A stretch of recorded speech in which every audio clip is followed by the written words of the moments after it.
Good evening, everybody. Very warm welcome to you. We are delighted to be joined this evening by Dr. Max Stafford. Many of you may know Max. Max is a specialist in political leadership studies. He's represented and published on leadership in the UK, US, and Europe. His current work explores the role of the Downing Street Chief of Staff, from Powell to Cummings, and how leaders are shaped by their advisors. He was previously an advisor to 2 former cabinet ministers and has taught at several universities. He currently works for a member of parliament and also holds an honorary research fellowship at the Mile End Institute and the Local Governance Research Centre. In his spare time, he says he plays snooker badly. A long-standing summer school tutor, we are very fortunate that Max is teaching no fewer than 5 courses at this year's event on all things political. This lecture explores the evolution and importance of the Downing Street Chief of Staff from Jonathan Powell, 1997, to Stephen Barclay in 2022. In particular, it explores the role's relationship to some of the biggest events and scandals to hit Downing Street in the past 25 years. These have ranged from managing difficult personal political relationships, such as between Tony Blair and Gordon Brown, through to contemporary scandals, including the recent Partygate. Please be aware that we are recording this lecture and it will be available on summerschool.co.uk in the near future.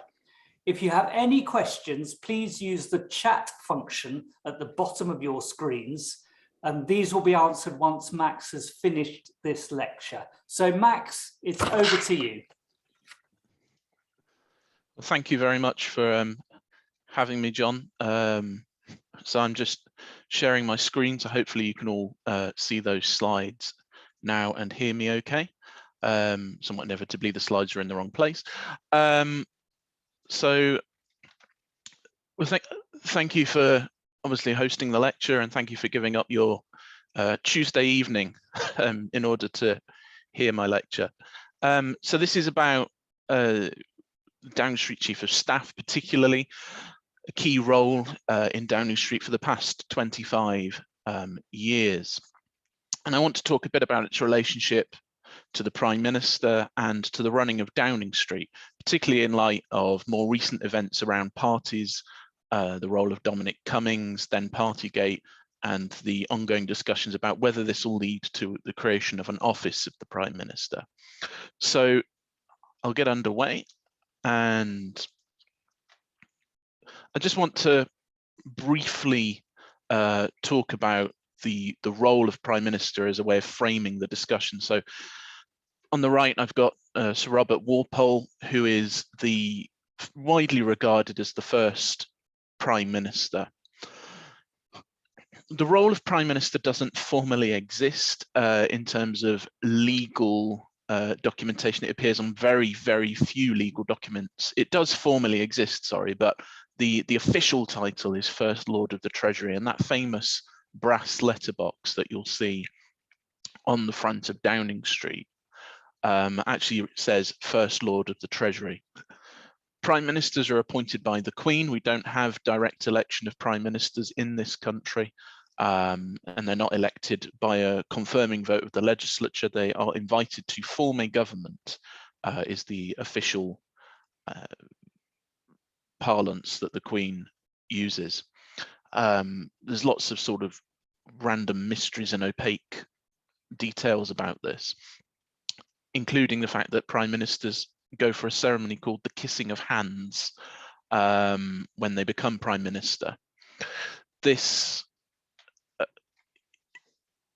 is covered perhaps best by Tony Blair in his autobiography. He said that just as he was about to go in, having fought a long election campaign, being very tired, having been up partying, celebrating the victory the night before, now with the weight of responsibility weighing down upon him for what he was about to accept, as he was about to go in, an equerry pulled him on one side and said, Mr. Blair, this kissing of hands business, just so you know, you don't actually kiss the Queen's hands, you sort of brush them with your lips. And he was rather confused, to say the least, still trying to work out what this meant. And so he wasn't paying particular attention as he was introduced to the reception room, and as a result of not paying particular attention, he tripped on a piece of the carpet on the way in and fell into the room to be made Prime Minister. A Prime Minister, essentially in reality, although it says at Her Majesty's pleasure, enjoys power as long as two things continue to be the case. One is that they aren't thrown out by the electorate, and the second is that their party will continue to back them. There is, of course, a third option, that they resign at a time of their own choosing, but relatively few prime ministers have ever departed office in that way. It's usually either their party essentially forces them out of office, or the electorate decides that they should have an imposed period of leave and depart to either become leader of the opposition, or usually when they lose office, leave their party leadership as well. I should just say, by the way, apologies, I should have said this at the beginning, we're following all of this on Twitter today using the hashtag MCSS Downing Street. I'm very happy to, I've put my Twitter handle at the bottom of my slides, and if you want to discuss the lecture further after the lecture, then please do drop me a tweet. And as I say, the Twitter handle, if you wish to use it, is hashtag MCSS Downing Street. This slide more or less speaks for itself, but it's a rundown of the key areas of prime ministerial power, prime ministerial preoccupation, things like setting the cabinet agenda for weekly meetings, chairing cabinet subcommittees. There's committees on various areas of policy, and different prime ministers will have different numbers of these. Theresa May had a large number of cabinet committees. Gordon Brown had a large number of cabinet committees. Blair had somewhat fewer. They have powers of patronage, as it sounds, to appoint and reshuffle their ministers, to form that government, things around the use of the royal prerogative to appoint bishops, ambassadors, judges. Technically, they recommend those appointments to the sovereign, but the Prime Minister's recommendation is the one that the Queen then chooses. Since 1997, there's been the Ministerial Code, or rather updates to the Ministerial Code, and through this, they oversee their responsibility of ministerial conduct. Since the early 2000s and subsequently updated, there's also been a code for special advisors, which I'll come back to later in relation to the Chief of Staff. They appoint their own advisors. They get advice sometimes from the civil service asking about whether certain advisors are a wise choice or not. Some of these concerns were raised actually by members of Parliament when Dominic Cummings was appointed in 2019, because he'd been previously found to be in contempt of Parliament. And Boris was asked quite a number of questions in the House, and points were raised about Dominic Cummings' appointment, but obviously it shows the ongoing power of the Prime Minister that you can effectively disregard this criticism and concern and still appoint who you want to do these jobs within certain parameters.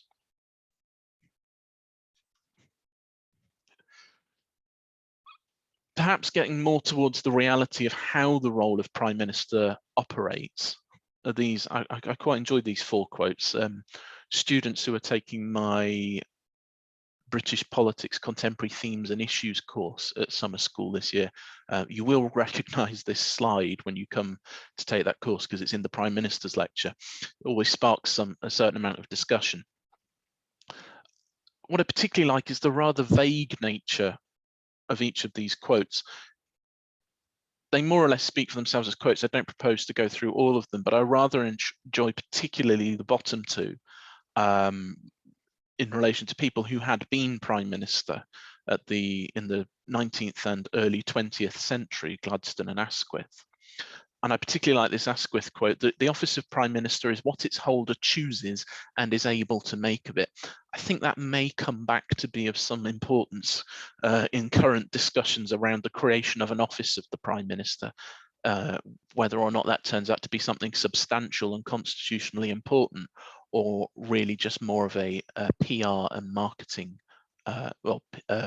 public relations image for the Prime Minister after Partygate.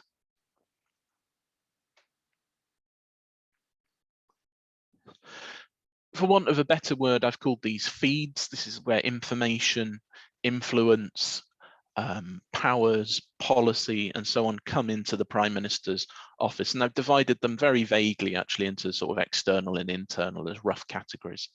I think they largely speak for themselves. At the top of internal, a Prime Minister is, of course, also their own influence, their own mind, their own thinking, their own preconceived ideas and ideological positions. But also in this, advisors and ministers. Now, these are in no form of hierarchy here, but I have put advisors and ministers together because some prime ministers give greater weight to cabinet government, but in more recent times, advisors have become more prominent in public consciousness for the effect that they have on prime ministers' decision making. I'm thinking particularly about people like Dominic Cummings, Nick Timothy, and Fiona Hill, who I'll come back to. But also, of course, we can go back to the 1980s and Nigel Lawson's resignation as Chancellor, when he resigned essentially because he felt that the Prime Minister, Margaret Thatcher, was having, excuse me, sorry, just having a glass of water, that the Margaret Thatcher was largely circumventing the Treasury overseen by Lawson and relying on her economics advisor, Alan Walters. And then, of course, you've got the Commons and the Lords. In more recent times, since Blair created it, I think in about 2002, there is a committee called the Liaison Committee, which is the chairs of the other select committees, the committees that scrutinise the work of government departments. And Blair created the Liaison Committee largely because people were suggesting he was becoming more and more presidential. I'll come back to that in a moment. And so he created the Liaison Committee in order to scrutinise his work, essentially designed his own system of accountability for the Prime Minister.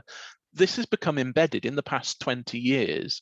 Prime Ministers usually go between 2 and 3 times a year to the Liaison Committee, and they'll get asked about 2 topics on each session. So recently there have been, I think the most recent one, the questions were around Ukraine and COVID and responses to COVID. The external factors here are important because, of course, advisors, ministers, and sometimes civil servants will be drawn from those you see on the left-hand side. So, for instance, business and lobbyists. Linton Crosby, the Australian election guru known as the Wizard of Oz, has been very close to Boris and the Conservatives over the years, helping to run election campaigns in 2015, playing a role in 2017 and 19.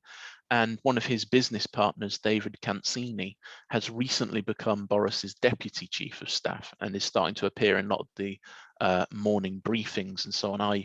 Every morning I get a briefing which anyone can sign up to. It's the Politico's playbook briefing. It sort of gives you the inside track and a bit of gossip, a bit of a breakdown on how the policy of the day is working, the schedule for Parliament of that day. And recently, over the past 2 or 3 weeks, David Cancini has been appearing more and more and more in that briefing. So he's an advisor, but he's coming from the sort of business and lobbying sector.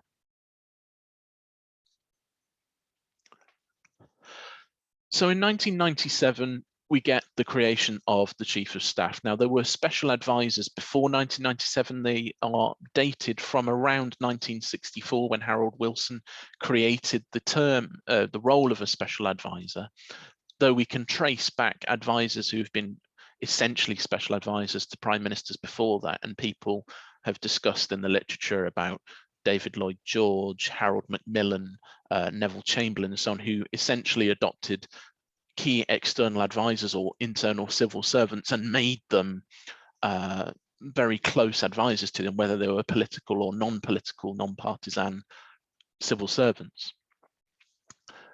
when John Major left government, the number of special advisors was between 30 and 40 in Downing Street. Once Tony Blair got into his second term in office, the number of special advisors was around 75 to 80. So there was a substantial expansion of the number of special advisors. Cabinet ministers also can have special advisors, and now officially they are allowed 2 special advisors, and they tend to have one who concentrates on policy. So for instance, the business secretary will have someone who is well versed in policy around business and markets and energy and so on, who will advise on that. And the other one who will still do policy, but is more focused towards the press, communications, backroom briefings and so on. Although officially only allowed 2, in recent times, so-called extraordinary advisors or extra advisors have become appointable, which means that now cabinet ministers often have 4 or 5 special advisors. The important thing about special advisors to remember is they are formally civil servants, but they are classed as temporary civil servants, and within that given permission to be partisan or political, or we should say party political. The other key trend in recent years is we've seen more people who have been special advisors, both the Miliband's, Ed Balls, Oliver Dowden, who's now chair of the Conservative Party, and so on, who have become ministers. Dominic Raab was previously a special advisor. He's now Deputy Prime Minister. David Cameron, who was obviously a former Prime Minister, had been a special advisor in the 1990s. So we're starting to see, as a result of that, I think, both a greater understanding of what special advisors are, although that understanding still needs to be substantially developed, but also an understanding of how special advisors work, how their roles operate, and also a better understanding of how they can be used by prime ministers because they've been around longer. Some prime ministers have been special advisors, other prime ministers have worked alongside special advisors for a very long period of time. So prime ministers are getting more used to having overt use and, shall we say, muscular use of their special advisors within the system. There's been an assertion in the literature about 20 years ago by Michael Foley that we were getting presidentialization of the role of prime minister, that the prime minister was starting to resemble more the resident of the White House than the resident of number 10 Downing Street. I have to say I don't subscribe to this. I understand where the argument comes from, greater focus on the 24-hour media age, more prevalence of special advisors, more focus on the personality of the prime minister and prime ministers being personalities. And I understand that argument. I don't go along with it primarily because I think the structural and institutional elements around the prime minister being a member of the legislature in a way that an executive president is not, have key features. The ongoing role of a non-partisan civil service is a key element here, and also the fact that prime minister's powers are still vague in the way that they used to be, which can allow for that institutional stretch towards becoming almost like an elastic band, becoming more presidential, but still contained within certain elements of parliamentary accountability, like the Liaison Committee, like Heaven Help Us, Prime Minister's questions, and so on. So I want to talk a bit now about, about the role of Chief of Staff. Officially, this role, Downing Street Chief of Staff, has only existed since '97. Sometimes you'll come across accounts that allege Lord Wolfson, David Wolfson, who used to be a senior business executive and became Chief of Staff of the private office under Margaret Thatcher, sorry, of the political office. People allege he was the first Downing Street Chief of Staff, but he wasn't. He was a senior official, largely cut out to one side. When you read the biographies and autobiographies of people who were around at the time, they regarded him as someone they respected, but largely sort of shunted off to one side in the system. And he was only really Chief of Staff, or in reality, a senior advisor of one particular part of Downing Street, not having oversight of the whole of Downing Street. There's also an assertion that Michael Dobbs, he of the fame of being the author of House of Cards, had been a chief of staff. He was actually chief of staff of the Conservative Party, though not Downing Street. So again, even less of a synergy with the role here. The key understanding here is I've listed in these next couple of slides people who weren't formally chief of staff. They didn't hold the title Downing Street chief of staff. They were, if you like, de facto chief. And I'll go through them each in a moment and highlight that. What I mean by de facto chief is as someone who was essentially acknowledged as carrying out the role of chief of staff, but not given the title. In the same way that we often get people who are acknowledged as second to the Prime Minister, but they may not be given the title of Deputy Prime Minister or so on. So it's a vagary of title. But for instance, we include Dominic Cummings in that. He was never officially Chief of Staff, but there was no real doubting that he was the senior advisor and senior presence after Boris in Downing Street. So we start in 1997 with Jonathan Powell. His brother was Charles Powell, who many of you will be aware of, was a senior civil service advisor to Margaret Thatcher as foreign policy advisor.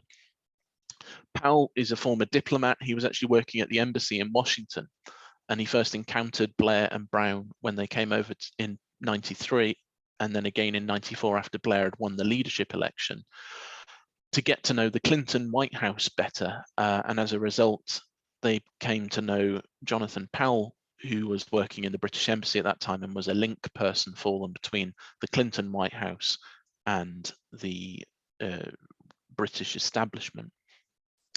Blair then brought him into Downing Street. First of all, he was brought into the opposition office as chief of staff and then appointed to Downing Street. There was one of the early controversies here was around what the role of chief of staff would be. There has never been, and to this day that there still is not, a job description for the role of chief of staff. It's entirely what a prime minister asks someone to do.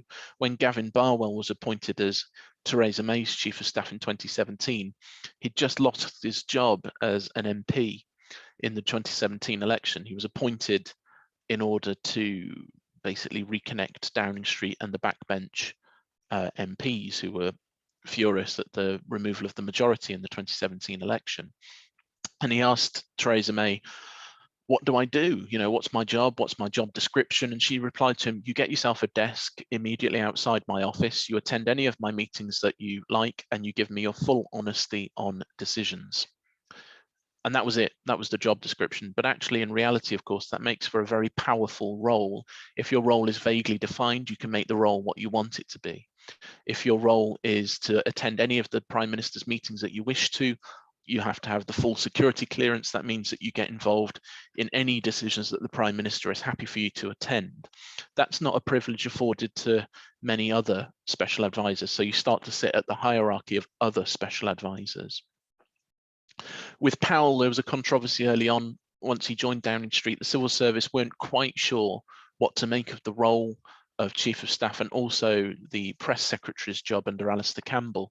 So they created a so-called ordering council. This is the Privy Council, which allowed them to give instructions directly to other civil servants, non-party political civil servants, the permanent civil service. And Blair also wanted Jonathan Powell to become what's known as the principal private secretary. This is the senior official in the Prime Minister's private office. They handle all the paperwork going to the Prime Minister, schedule meetings, act as a senior policy advisor, and so on. The civil service largely resisted this because they wanted to retain that level of influence for themselves, along to balance the more political nature of the advisors in Downing Street. It was an early tension between Blair and the civil service, but it was resolved in the end that the PPS would remain so that they could deal with the things that should be essentially non-partisan, things like relationships with the palace, it's about Buckingham Palace, things around appointments of honours and so on, whilst the chief of staff would have essentially oversight of all the more political things, communications, policy advice, political and strategic planning, and so on. In 2008, Gordon Brown, well, he became Prime Minister in 2007 and decided he would abolish essentially the role of Chief of Staff as a sign of moving away from the Blair era. And he appointed his new Principal Private Secretary, Tom Scholar, who's now the Permanent Secretary at the Treasury, as essentially a de facto Chief of Staff. This lasted for about 6 months until Gordon Brown came down the stairs one day and Ed Balls has turned around to him and said, I find everything goes really well until about 9 o'clock in the morning when something happens and it blows my agenda out for the rest of the day and I can't get the things I want done. And Balls turned around to him and said, well, then you need someone to have this oversight, this strategic outlook, this ability to run Downing Street for you. Brown quite wanted Balls to do it, but understandably Balls was reluctant. He'd become a cabinet minister finally at this stage. He didn't want to give that up, and he didn't see it as a task that could be done alongside being a cabinet minister. So Stephen Carter was brought in from the world of business, and he held the role jointly with Jeremy Hayward until he departed about 9 months later, having never really got on very well with some of the advisors closer to Brown. Carter was a de facto Chief of Staff. Hayward was never given the title of Chief of Staff either, but he became what was known as the Permanent Secretary, in other words, the senior civil servant for Number 10. This is a role that's been recreated with the recent establishment of an Office of the Prime Minister, and I'll come back to that. Jeremy Hayward actually would then go on to be Cabinet Secretary, of course.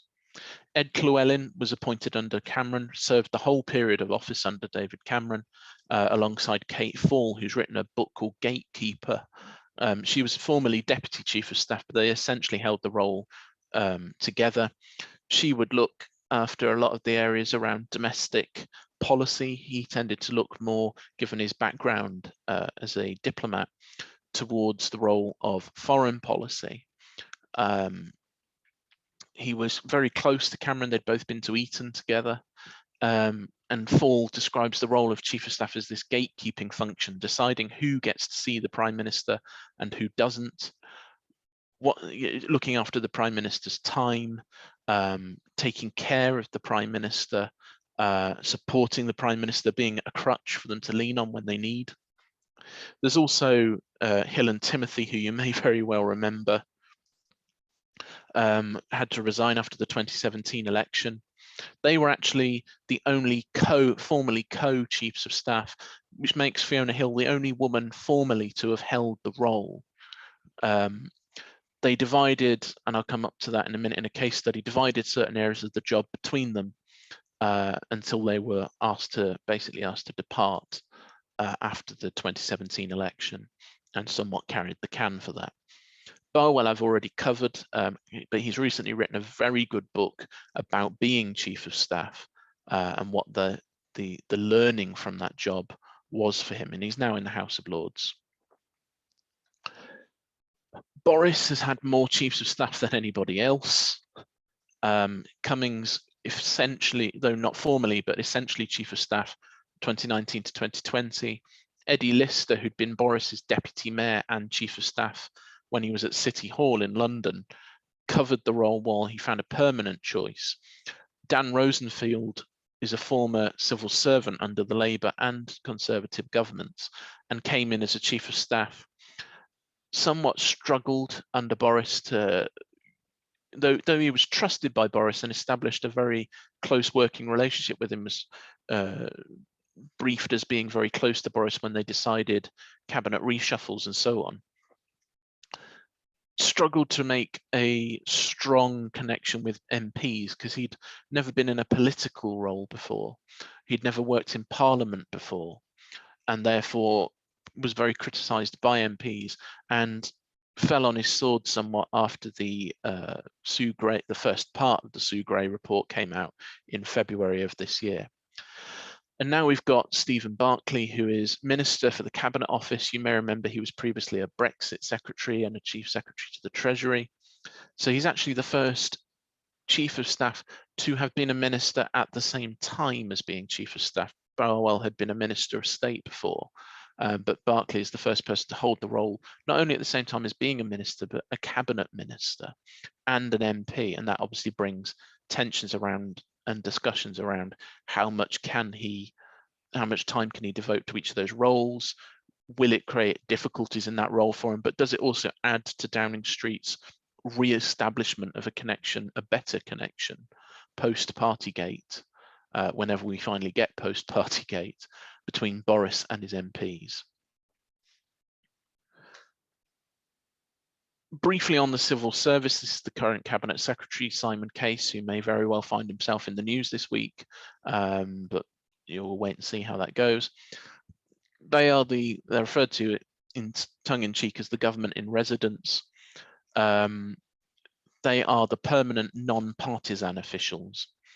There are often there's some tensions with special advisors. Tony Blair and his special advisors and Jonathan Powell have all said in their memoirs, which are all well worth reading, about tensions they had with the civil service around the idea of creating a office of the Prime Minister or a department of the Prime Minister. And there was some serious discussions about that around 2002, which was eventually formally resisted, though Blair brought some of the areas of the Cabinet Office within Downing Street to give him sort of greater reach and greater, a slightly larger Downing Street operation. Tony Blair says also that that sort of yes minister element to it, of if the civil service didn't want you to do something, they would tell you it was a very brave idea. So I somewhat covered that earlier, but around the Order in Council and so on. I would just recommend this book to you, The New Machiavelli by Jonathan Powell. It sort of focuses on that Machiavellian philosophy, but realistically, it's an account of his time in government, the tensions in government, particularly the tensions he had with Gordon Brown, which kind of brings us on to discussing Jonathan Powell as our first case study and our first discussion of some of the controversies and decisions. So I've said about how the role expanded under Powell, how he, as being the first person to be in a role, you can make it what you like, especially when there's no formal structure, no formal job description. Two of the key parts of Powell's time were around Northern Ireland and managing increasingly difficult relationships between Tony Blair and the guy who lived next door, Gordon Brown. With Northern Ireland, Powell knew the Northern Irish problem inside out. His brother had been threatened by the IRA. He'd been threatened by the IRA. Their uncle had been assassinated. And having worked as a diplomat and in the civil service, Powell knew a large part of the policy problem. He was able to reach out quite strongly to both sides as a result of this. Both sides came to respect him.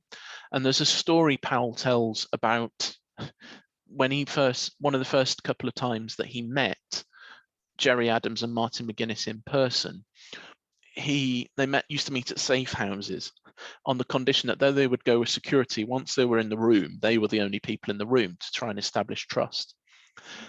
Powell has since said, I think it's in one of his books about working with, sort of negotiating with terrorists and so on. He's written a couple of books about that and saying about how they did this in Northern Ireland to create peace processes.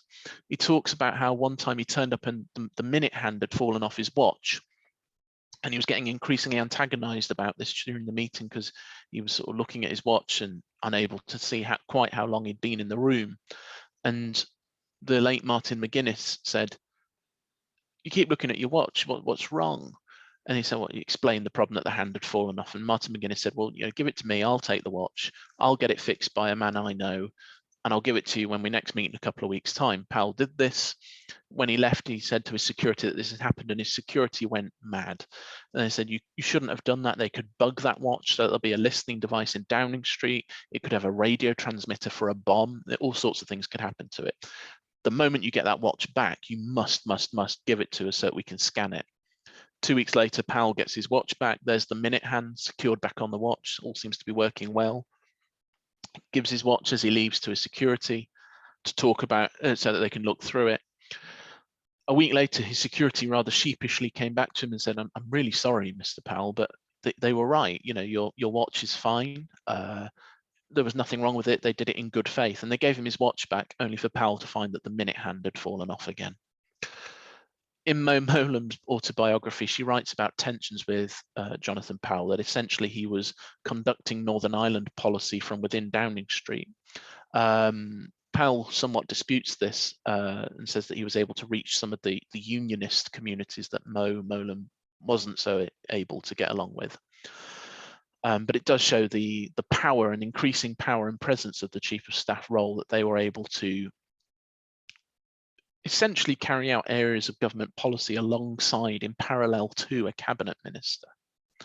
And with the TBGBs, Powell writes that Gordon Brown increasingly saw him as really connected with Tony Blair, would try and storm past him to get into the cabinet room or into Tony Blair's den, his office, in order to have conversations with Blair.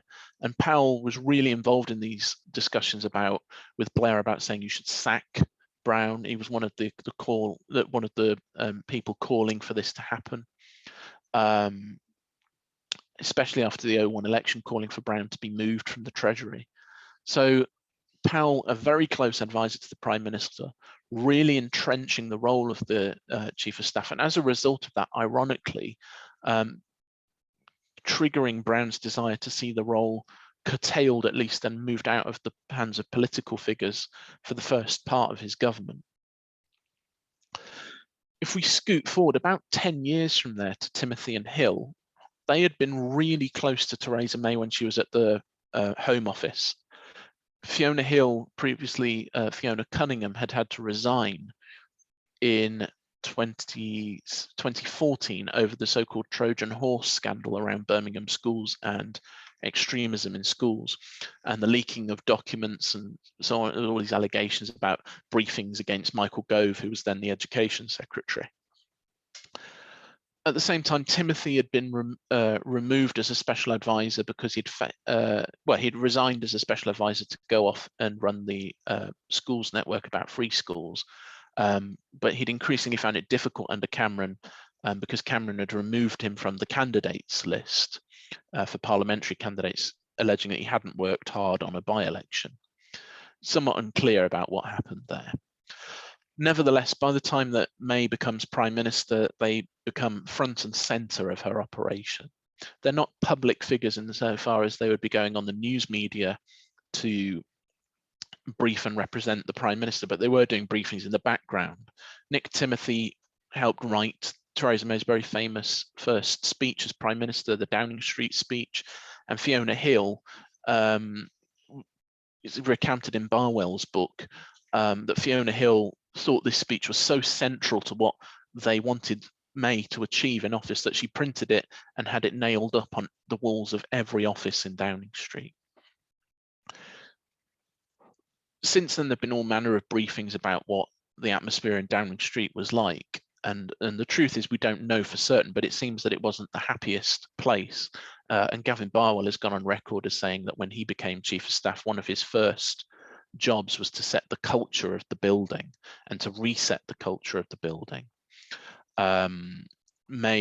So Hill and Timothy had departed, being blamed for micromanaging the 2017 election in a presidential style, somewhat undermined by the fact that they didn't have a presidential candidate in Theresa May. She's not a presidential personality. And you may remember that the 2017 election, they went around, first of all, they wouldn't say the Conservatives, they used to say Theresa May and her team. And after they departed, some cabinet ministers anonymously briefed that Hill and Timothy had essentially behaved as deputy prime ministers, that they had shouted at cabinet ministers, that they had cut cabinet ministers out, that they had micromanaged the manifesto around things like the social care policy. It depends on who you listen to as to how far you believe these things. Timothy has made an attempt in his book to hit back at some of these allegations, but what we can be fairly clear about is that this was a time of difficulty in the role, and that Barwell's probably greatest challenge in taking on the role of Chief of Staff, other than trying to reconnect the Prime Minister with her own backbenchers, and make the Downing Street operation more efficient for her was to really reset the culture in Downing Street and the role of Chief of Staff. He cites a book by Chris Whipple, who about 5 years ago published an absolutely excellent book about the White House Chief of Staff. And again, it's called Gatekeepers, such as the centrality of that function.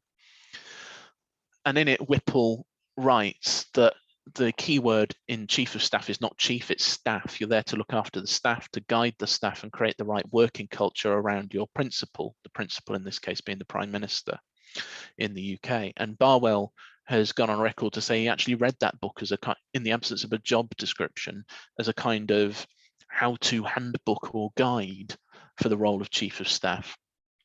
And that was the key point that he learned from it, was the key word is staff, not chief. The final case study I just want to go through before we move to take some of your questions is probably the one that you know most about, or will remember most about, given how recently this gentleman was in Downing Street. This is Dominic Cummings. It's really important with understanding Dominic Cummings's role in Boris's Downing Street operation to understand Cummings. Cummings professes never to have been a member of a political party. He professes to be somewhat of an iconoclast, a smasher of the establishment, that in wanting to not necessarily just reform elements of the establishment like the civil service, but almost break them down to the smallest possible part and rebuild them. So he had big designs on the idea of civil service reform. Famously, he writes these very extended blogs, one of which I think runs to something like 30 pages, which is his one around his views around education policy. But he wrote about if you were weird, so-called weirdos and oddballs, that he wanted to bring them into Downing Street. And he published that blog in about January 2020, saying he wanted people who could handle data better to reform the civil services understanding of science and so on. So he had very clear policy agendas, and he's probably, other than Hill and Timothy, he's probably the Chief of Staff to have come into Downing Street, de facto Chief of Staff in his case, to have come into Downing Street with the clearest policy manifesto. And he's actually said in interviews, particularly that interview he did last year famously with Laura Kuenssberg, that he made it explicit that to Boris that he would only accept the job if he was allowed to be front and centre of Brexit policy. And he subsequently pushed for that prorogation of Parliament in September 2019 that was found to be unlawful, that he would be front and centre of any general election effort. And he, along with Isaac Levido, another acolyte of Linton Crosby, helped come up with the Get Brexit Done slogan of the 2019 Tory campaign. And his third plank that he wanted to put into place was policy around civil service reform, procurement in government, the increase of respect and investment in science and research. And this genuinely matters to him. You can criticize Cummings for all manner of different things, the Barnard Castle trip, the throwing of hand grenades since he left Downing Street into the Boris Johnson operation. But don't doubt that he is someone who is passionate about certain areas of policy. Whether you agree with him or not, he is one of those people who is involved in politics because of clear political, not a political ideology, but clear political objectives. It first appears in British politics really in about 2004, campaigning to stop the regional assemblies being created in the Northeast and help work on the successful referendum to oppose those. And also obviously involved in the 2016 Brexit campaign. He's since given quite fulsome accounts of what he believes he saw in Downing Street, the problems with Boris's Downing Street and so on. He's described Boris as the shopping trolley prime minister. In other words, he veers off in all manner of different directions, never truly focused on one thing, very difficult to manage, which is a telling phrase in itself, the idea that he he regards the role of Chief of Staff as managing the Prime Minister rather than managing the Prime Minister's time. He regarded it as almost like a personal management role. And he's made subsequently many allegations about how COVID was handled, Partygate. Yesterday, of course, rather infamously, he alleged there would be photos about Boris at parties, and 1 hour later, ITV were publishing photos. Now, I'm not suggesting those photos came from Dominic Cummings. We don't know who those photos came from. But Cummings has been providing a running commentary on Partygate culture. What this has led to is a Downing Street that is now very factionally divided. Originally, there were these so-called friends of Dom, friends of Cummings. So people like Lee Kane, who was the Prime Minister's Director of Communications and was offered to become Boris's first formal Chief of Staff in late 2020, subsequently left after a row with the Prime Minister that led to, on the same day, the departure of Cummings, that famous photo of him with carrying his items out in a box. There are allies of Michael Gove, who has previously been close to Dominic Cummings. People like Henry Newman and Simone Finn, who's a former Deputy Chief of Staff, are alleged to be very close to Michael Gove from when Michael Gove was running the Cabinet Office at the same time as Cummings was essentially Chief of Staff. There are these so-called civil service factions.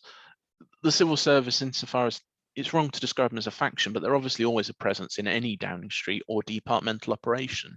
They're there to help the machine operate. They're there to help deliver the Prime Minister's priorities. So I have a problem with this so-called language of faction around civil service, but you will see it reported in certain elements of, I must say, the right-wing media at the moment, or centre-right media. Spectator, Daily Telegraph, and so on, referred to as a faction of the civil service. I think actually you have to give the civil service more of a benefit of the doubt that it would be more of a news story if they weren't trying to seek to insert themselves into some of these debates rather than the opposite. And then post-February, we've had obviously the post-Partygate reforms, which are ongoing, the bringing in of Stephen Barclay into Downing Street, the replacement of the head of the Downing Street policy unit. She left not because of Partygate, but because of what Boris said in Parliament about Keir Starmer and Jimmy Savile, which led him to Boris appointed his then parliamentary aide, Andrew Griffiths, as a minister. He's an MP, as a minister and as head of the Downing Street policy unit. So you've now got the head of the Downing Street policy unit as an MP, the Chief of Staff as an MP, the Prime Minister as an MP, and of course the Chancellor of the Exchequer as an MP. The reason these are important is because alongside Guto Harry, his new Director of Comms, they are the 5 people who most regularly attend the morning meeting in Downing Street. It's quite common to have morning meetings of Prime Minister's teams. David Cameron famously used to have one at 8:30 and 4 every day. And there was a competition, Kate Fall describes in her book, having to block people from trying to attend it because one of the ways Cameron tried to pacify people if he just fired them from a ministerial job in a reshuffle was to say, but of course you can join my morning meeting. And the idea of sort of trying to flatter them by making them feel part of the inner circle. And in the end, Kate Fall had to go to the Prime Minister and said, unless you expect some of these people to sit on the floor, you're going to have to do something about this because the room is too small. Now the morning meeting has 4 MPs and a senior SPAD, the Director of Comms, Guto Harry, at it, in an attempt by Boris to try and reconnect Downing Street with Parliament, with his backbenchers, in the light of very dangerous times for him in February when the Grey report came out. We were getting these public letters going in, don't know how many, but public letters going into the 1922 committee. How sustainable it is to have it dominated in this way by MPs remains to be seen, whether, as I say, figures like David Cancini try to bring themselves more closely into the operation, whether Barkley can stay as Chief of Staff at the same time as being an MP and a cabinet minister, whether that's sustainable, and also how long Rishi Sunak remains as Chancellor. All of these things are somewhat in flux at the moment. As a closing point, maybe we can pick up on some of these points in questions, because I know that we're moving towards that point. But there is a discussion now about the creation of an office of the Prime Minister. This has created an odd situation where Boris has now created extra roles. He's recreated the role of number 10 permanent secretary, that role previously held by Jeremy Haywood. The difference, of course, is that when Jeremy Haywood held that role, he was essentially also Chief of Staff. There is now a Chief of Staff and a permanent secretary, and Boris has proposed creating a Chief Operating Officer of Downing Street. This is currently held by the same person, and she is currently permanent secretary and the COO. Whether that's going to create too many culture clashes, too many cooks spoiling the broth, and quite how that's structured into a formal office of the Prime Minister as a department remains to be seen. And whether that's even desirable, whether that either makes the Prime Minister overmighty or conversely fences them in too much within formal structures and removes some of that, what I referred to as that elastic band nature of the Prime Minister's powers, remains to be seen. But I may be wrong, but I would suggest that within a year this will have changed. I don't think we will have a Chief of Staff who is also a cabinet minister and a Chief Operating Officer and a permanent secretary. I reckon at least the roles of permanent secretary and COO will have continued to be combined rather than separate. I reckon that the office of Prime Minister will be largely a rebadging rather than formal rejigging of, or restructuring effort. There has been some element of restructuring of the Cabinet Office into Downing Street, but that's always been the case, that's happened under various prime ministers. I don't think we'll see a formal, fully fledged, sort of all-seeing, all-dancing office of the Prime Minister in the way that's currently imagined. And I think the tensions around multiple role holding by the Chief of Staff will have to be addressed. So I just want to finish. They speak for themselves, but they're all very good reads. Peter Cardwell was a special advisor under Theresa May, not directly in Downing Street, but under a couple of her ministers, James Brokenshire in Northern Ireland, then Amber Rudd briefly at the Home Office, then James Brokenshire at the Communities and Local Government and Housing Department. And then he was eventually sacked by Dominic Cummings, essentially, but actually speaks quite positively of Cummings in his book, rather than outright criticising him, and gives some rather wonderfully gossipy insights. Barwell is the only person who has been Chief of Staff who's written a book that gives a real in-depth look at what the role of Chief of Staff should be and is. Powell has written about his time as Chief of Staff, but spends relatively little time talking about the role and its formal elements. Instead, he talks more about personalities and the use of power within the system. Damien McBride was the person behind so-called Emailgate under Gordon Brown. So there's a really interesting insight into the Brown operation of Downing Street and the tensions around who was in charge. Slightly more academic is this Young and Hazel look at special advisors. It's a dated book now, but it's still worth looking at if you want to read more around what a special advisor does, not necessarily within Downing Street, but more generally what a special advisor does, the formal limits on their roles, how the role has evolved over time. Isabel Hardman, this is frankly an absolutely brilliant book.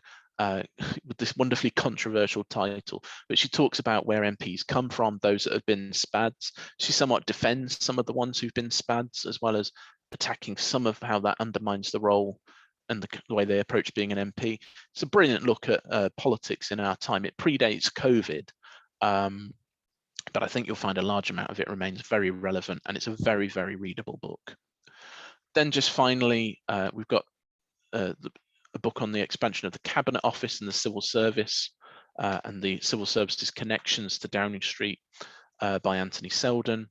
Robin Butler, who was cabinet secretary at the end of Margaret Thatcher's government, throughout the major government, and at the beginning of the Blair government, and speaks somewhat in this biography of him by Michael Jago, looks a little bit at Butler's civil service perspective on these changes of how Downing Street was governed.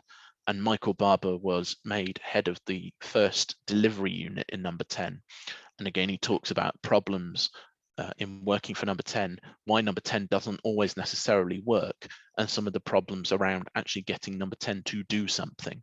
There's this wonderful ongoing belief, I think a public belief, that prime ministers, why don't they just do something? Why don't they just pull a magical lever and suddenly houses spring up all over the UK in exactly the right spots with no planning contentions and exactly the number of houses needed? The problem is, of course, you go where you pull a fancy lever marked housing and nothing happens. So he goes into some of the realities of government. And then further reading there and suggestions of where you might want to go and look. For instance, the Institute for Government have got really good blogs out at the moment by Catherine Haddon around the creation of the Office of the Prime Minister. And there's also work on the Mile End Institute, where I do some research by Patrick Diamond, who had been head of Blair's policy unit, and covers the creation of the Office of Prime Minister. So I will end it there and hand back to John for any questions. That's great, Max. That was fascinating. And I've got one question to kick this off. I'm not quite sure how relevant it is, but will the Cummings legacy be the eventual resignation of Boris? Wow. I don't frankly see Boris resigning. I think Boris will either be ousted by his own MPs, and frankly, I think if there were a leadership election, a contest in the Tory party now, I think he would win it on the basis that the Tory party would struggle to coalesce around an alternative candidate. So I think he would win it, and win it comfortably, and that would then mean he couldn't be challenged for another year. But I think at the moment, unless, who knows what's going to come out around Partygate, but I think assuming that Partygate continues at the level it has right now, we probably have Boris through to the next general election. So I don't think he'll resign. I think he'll either be ousted or ousted by the people. However, were he to resign, how much of that would be down to Cummings? The real reality is that we don't know how much of this, Partygate, how much of it has been leaked by Dominic Cummings, how much of it has been leaked by others. Cummings remains a figure that the media are interested in relation to going to him to talk about, you get his comment on this, get his comment on that. And being Cummings, of course, he's always got some fancy headline grabbing quote. I think that the real, by extension, Cummings' legacy on Boris's Downing Street would likely be not so much a direct intervention by Dominic Cummings now, but the sort of chaotic organisation of Boris early on. What that meant was that the first couple of years of Boris's premiership, because we're nearly getting on for 3 years of Boris being Prime Minister now, the first couple of chaotic years for which Cummings was there for about the first 18 months have created a real difficult culture in Downing Street where there are competing voices and rivalries and disorganisation that essentially are leaving a very unenviable task for this new COO, permanent secretary and chief of staff to deal with. What that means is, of course, that it may just mean that Boris doesn't resign, but his Downing Street remains exceptionally dysfunctional. Brilliant, Max. That's great. What I'm going to do, I'm going to ask these questions quite quick fire because they're coming in quite thick and fast, which is great. So we have, thank you for such a fascinating insight. Would you like to comment on the current relationship, in speech marks, between Number 10 and the media? This is one of these areas around presidentialization as well, whether the prime minister is becoming more presidential. The answer is, of course, about what's the alternative? We live in 24-hour news, so Number 10 has to have some form of some manner of way of addressing that, and it inevitably becomes a 24-hour process and a big part of what prime ministers do. Essentially, I didn't say earlier, but there are sort of three key P's of being prime minister. There's the political office, which deals with strategy and so on. The four of them, sorry, political office deals with strategy and those elements. The private office, which tends to be dominated by the chief of staff and senior civil servants. The policy bit that comes up with policy thinking, and then the press office. And obviously under Blair, this was particularly commented on. Inevitably, certain journalists are always closer to certain Downing Street operations than others. It's difficult to know under this prime minister precisely what his personal relationship is like with the media. There are lots of published media, by which I mean newspaper men and women have become part of the Downing Street operation. Far fewer of those who have been involved in broadcast, notwithstanding Allegra Stratton and Gutto Harry. But where that goes next will be of interest, because I don't think we've heard the last of this Boris, this allegation by Cummings that Boris referred to the Daily Telegraph as his real boss.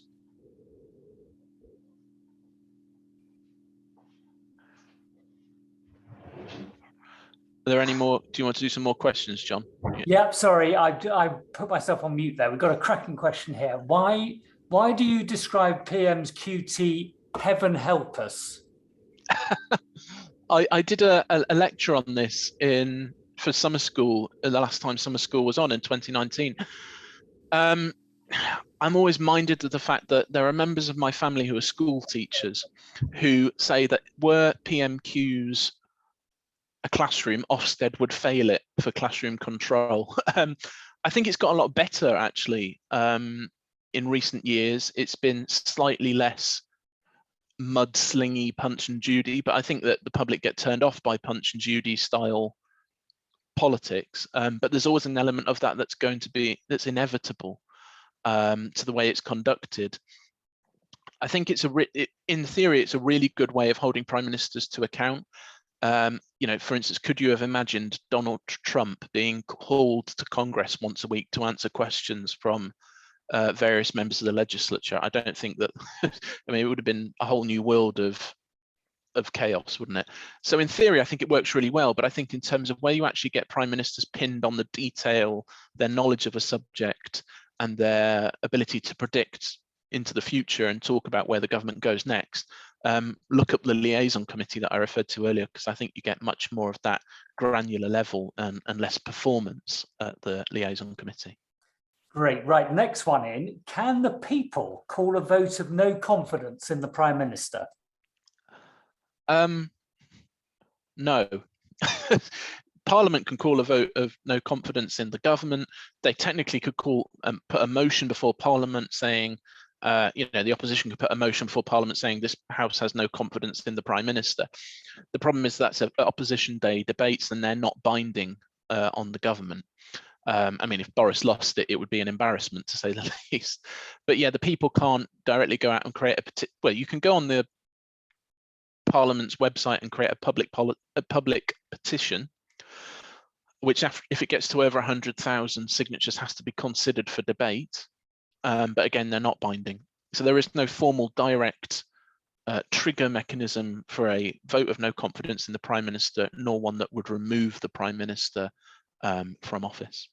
Brilliant. Okay, the next one, I think this might be the last one, unless anyone's got any more. Is the frequent turnover of chiefs of staff under the current Prime Minister a sign of his weakness and lack of real purpose compared to, say, Powell and Blair?